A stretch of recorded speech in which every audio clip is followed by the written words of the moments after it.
Well, hey there. In case we haven't met yet, my name is Kris Reece, and I want to talk to you today about how to keep family members from stealing your joy.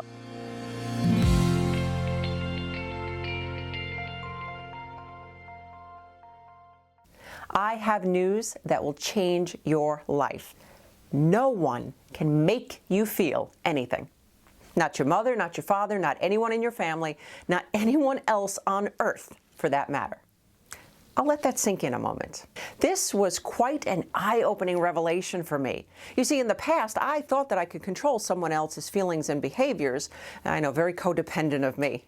But even once I realized that I actually had no sway over others' actions and reactions, I still didn't see that no one could control mine either.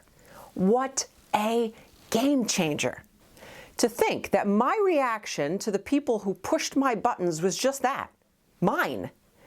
That made me take the responsibility off of them and put it where it belongs, on me. In my Christian counseling and coaching practice, many of my clients battle between wanting to follow Scripture, honoring their mother and father, and feeling almost abused and taken advantage of. They struggle with wanting to be Christ-like on one hand, but not wanting to feel like a doormat on the other hand.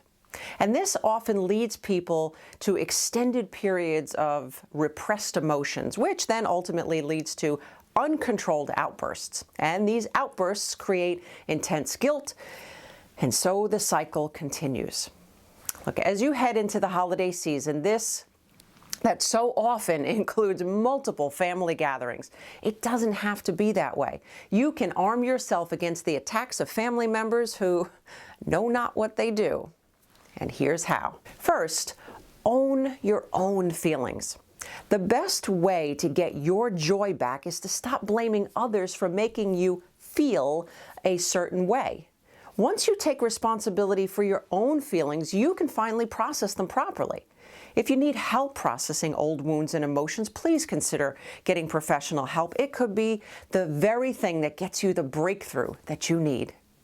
The next thing, keep a safe distance. Boundaries that protect your emotions are just as important as boundaries that protect your property.